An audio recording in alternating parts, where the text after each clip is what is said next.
कुछ common questions होते हैं I-12 सेक्टर के बारे में लोगों के। तो आज की वीडियो में मैं उन तमाम तर सवालों के जवाब दूंगा। तो बेसिकली 6-7 कॉमन क्वेश्चंस हैं जो I-12 सेक्टर के बारे में लोग मुझसे पूछते हैं और वो स्पेशल कॉल्स कर रहे होते हैं इन सवालों के बारे में। तो आज की वीडियो में उन तमाम तर सवालों के आपको जवाब देता हूँ। अस्सलाम वालेकुम, जैसा कि आप जानते हैं कि मैं हूं तनवीर अब्बास और आप देख रहे हैं प्रॉपर्टी एम्पायर प्राइवेट लिमिटेड। आज की वीडियो सवालों जवाब के ऊपर है। शुरू करते हैं पहले सवाल की तरफ, जो कि नॉर्मली बहुत ज़्यादा कॉमन होता है कि I-12 सेक्टर का कब्ज़ा कब तक मिलेगा। तो CDA अगर चाहे तो आज की डेट में भी कब्ज़ा दे सकता है। बेसिकली CDA कब्ज़ा किसको कहता है, CDA क्या करता है और उसके बाद पोजेशन लोगों के हवाले कर देता है। कुछ लोग जो विज़िट करते हैं तो उनकी नज़र में अभी कब्ज़ा बहुत ज़्यादा दूर है, लेकिन क्योंकि CDA का पोजेशन का अंदाज़ कुछ और होता है, मैं थोड़ा सा आपको बताना चाहता हूँ कि CDA किसको कब्ज़ा कहता है, यानी क्या वो चीज़ें हैं जो CDA ने पूरी करके आपको पोजेशन हैंड ओवर कर देना है। उसमें सबसे पहले CDA ने तमाम तर जो गलियाँ हैं वो निकाल दी हैं, उसके अंदर सीवरेज बिछा दिया गया है, ड्रेनेज बिछा दिया गया है। बस यही CDA का कब्ज़ा होता है। यानी फॉर एग्जांपल आपको आज कब्ज़ा मिल गया है और आपको बिजली का मीटर लगवाना है, तो वापडा क्या करेगा कि आपके खर्चे के ऊपर मैनुअली बिजली प्रोवाइड करेगा, आपको मीटर लगा कर दे देगा। पूरे सेक्टर में कहीं पे भी आपको बिजली की कोई ट्रांसमिशन लाइन नहीं बिछी नज़र आ रही होगी। उसी तरह से अगर आप घर बनाना शुरू करते हैं तो आपको बोरिंग खुद से करनी पड़ेगी। सबसे पहले आप बोर करेंगे क्योंकि CDA स्टार्टिंग में आपको पानी प्रोवाइड नहीं करता। तो कब्ज़ा किसी टाइम भी आ सकता है। कब्ज़े के लिए आप तैयार भी रहें, क्योंकि मुझे लगता है कि CDA चारों सेक्टर्स को एक साथ कब्ज़ा देने जा रहा है। कुछ अफवाहें बीच में ये गर्दिश कर रही थी कि I-12 को ही सिर्फ कब्ज़ा मिलेगा पहले। तो मेरे नॉलेज के मुताबिक मेरी अंडरस्टैंडिंग ये है कि चारों सेक्टर्स को एक साथ कब्ज़ा CDA देगा। उसकी वजह यह है कि जो प्रॉब्लम्स थी, जैसे कि 3 के अंदर बहुत बड़ी एक बस्ती थी कच्ची, उसको उठा दिया गया है, वहाँ से उसका बिल्कुल नाम निशान मिटा दिया गया है। इसी तरह से कुछ 1 के अंदर भी लोकल एरिया था जहाँ पे लोकल बस्ती मौजूद थी, उसको भी सारी की सारी को गिरा दिया गया है। 4 के अंदर थोड़े से घर बाकी हैं, उनको भी जल्द गिरा दिया जाएगा। तो यूँ चारों सेक्टर्स को एक साथ कब्ज़ा मिलेगा। तो मेरी अंडरस्टैंडिंग के मुताबिक रमज़ान के बाद शायद 1 आध महीने के अंदर ही आपको कब्ज़ा मिल जाएगा।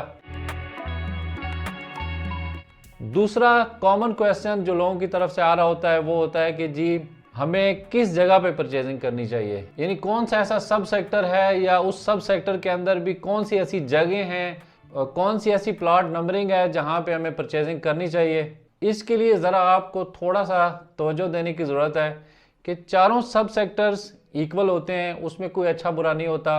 हाँ, उसकी लोकेशन उसको अच्छा बुरा लाजमी बनाती है। मैं ज़ाती तौर पे समझता हूँ कि अगर आपको लॉन्ग टर्म इन्वेस्टमेंट करनी है या फ्यूचर में आपको घर बनाना है, अपनी फैमिली को मूव करना है, तो मैं अगर आपकी जगह हूँ तो मैं स्ट्रेट अवे किसी ऐसी जगह पे जाऊँ जो मुझे आज सस्ती मिल रही हो। तो आप एक मुनासिब सी जगह का इंतखाब करें जहाँ पे आपको सस्ता प्लॉट मिल रहा हो, लेवल हो, इर्द गिर्द फैसिलिटीज़ मौजूद हों, तो आप बिस्मिल्लाह करके उस जगह का इंतखाब कर सकते हैं। लेकिन टेक्निकली अगर मैं आपको बताऊं तो I-12 के अंदर 2 और 3 दोनों ऐसे सब सेक्टर हैं जो ज़्यादा वैल्यूएबल होंगे फ्यूचर के अंदर भी। और अब भी अगर आप थोड़ा सा देखें तो इस साइड से नस्ट यूनिवर्सिटी है इनके एक तरफ, और नस्ट यूनिवर्सिटी के साथ आगे 2 किलोमीटर आपका कश्मीर हाईवे होगा, और कश्मीर हाईवे के साथ आगे सेक्टर G13 है, और आपकी जो कनेक्टिविटी है ज़्यादातर वो इस्लामाबाद के साथ इसी कश्मीर हाईवे के साथ रहती है। तो टेक्निकली I-12 2 और 3 ही बेस्ट होंगे।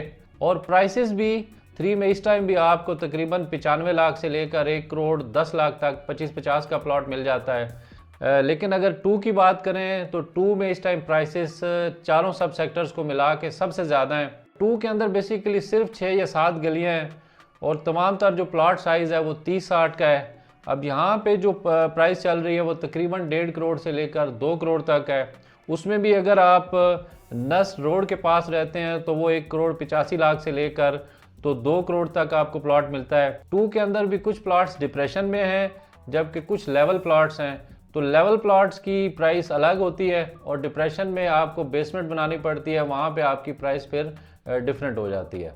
तो 2 और 3 टेक्निकली बेहतर हैं, लेकिन प्राइस वाइज अगर मैं बात करूं तो 1 में इस टाइम आपको 30-60 का प्लॉट, लेवल प्लॉट मरकज़ वाली साइड पे तकरीबन कोई 1 करोड़ 10 लाख से लेकर 1 करोड़ 25 लाख तक मिल जाता है। लेकिन जैसे जैसे आप फिर ऊपर बोकड़ा रोड की तरफ जाते हैं और बोकड़ा रोड से फिर आप सिविक सेंटर रोड के पास पहुंचते हैं तो वो प्राइसेस एकदम से बढ़ना स्टार्ट हो जाती हैं और वो कीमतें फिर 1 करोड़ 30 लाख से लेकर 1 करोड़ 70 लाख तक चली जाती हैं।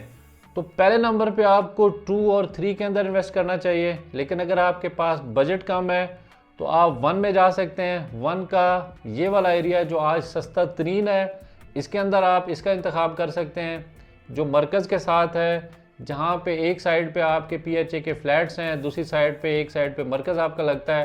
तो मिड का एरिया सस्ता भी है और फ्यूचर के अंदर भी ये बहुत अच्छा हो सकता है।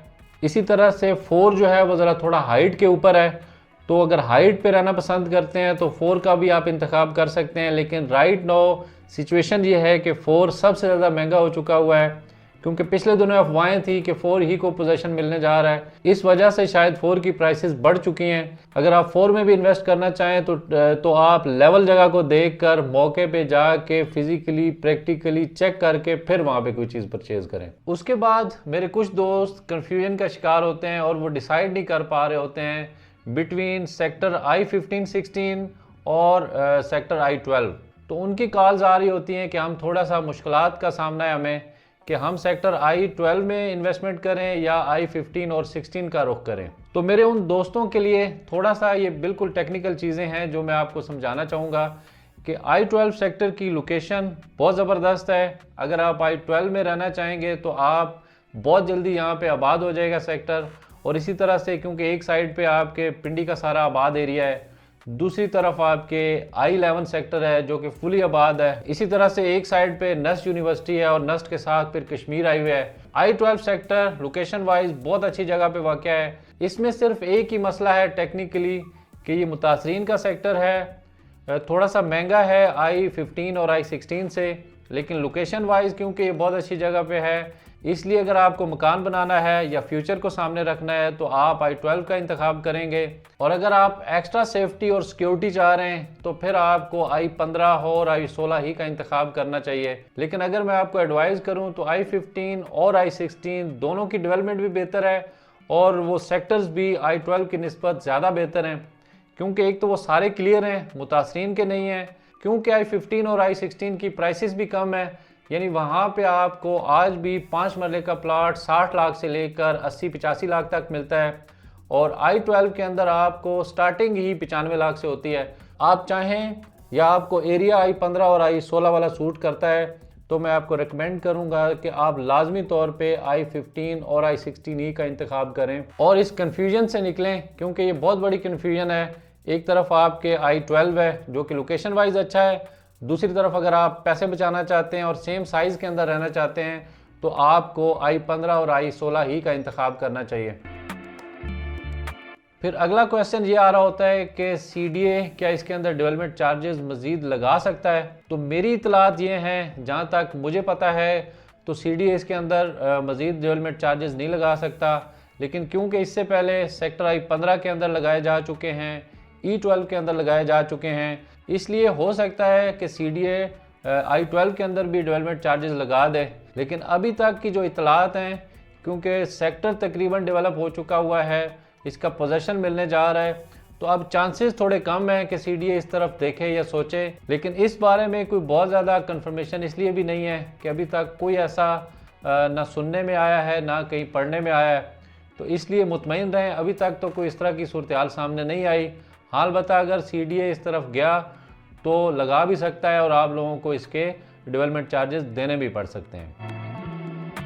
और फिर एक क्वेश्चन ये आ रहा होता है कि जी I-12 की प्राइसेस कब तक बढ़ जाएंगी? अब ये वो क्वेश्चन है कि जिसकी कोई भी बहुत ज़्यादा अच्छे तरीके से ना मैं बता सकता हूँ ना ही और कोई बंदा बता सकता है। तो सेक्टर्स का पास्ट ये बताता है कि ना सिर्फ कीमतें रुकती हैं बल्कि नीचे भी आना स्टार्ट हो जाती हैं। तो ये कमी और बेशी जो सेक्टर के अंदर है ये आपको बार बार देखने में मिल सकती है कि कभी प्राइसेस ऊपर जा रही होती हैं, कभी फिर नीचे आना स्टार्ट हो जाएंगी, कभी बुरे तरीके से रुक जाएंगी, क्योंकि ये जेन्युइन का सेक्टर बनने जा रहा है। लोग यहाँ पे कंस्ट्रक्शन करेंगे, अपनी फैमिलीज़ को मूव करेंगे, तो बहुत सारे फेजेस से गुजरना है अभी सेक्टर्स को। तो ये बार बार आपको इस तरह की सूरत हाल का सामना करना पड़ सकता है कि प्राइसेस बढ़ेंगी भी, रुकेंगी भी और कम भी आएंगी। तो ये कुछ सवालात थे ऐसे जो कॉमनली मुझसे पूछे जा रहे थे बार बार, इसलिए मैंने सोचा कि एक ही वीडियो में तमाम तर जो सवाल हैं उनके जवाब आप लोगों तक पहुंचाऊं। और भी अगर आप लोगों के कुछ क्वेश्चंस हों, कुछ पूछना चाहें, कुछ टेक्निकल चीज़ें आपको जानना हो, इसके अलावा सेक्टर के अंदर आप इन्वेस्टमेंट करना चाहें तो तब भी आप मुझे कांटेक्ट कर सकते हैं और मेरे ऑफिस को भी विजिट कर सकते हैं। आज की वीडियो में इतना ही, मिलते हैं नेक्स्ट किसी अच्छी सी वीडियो के साथ, तब तक के लिए अल्लाह हाफिज़।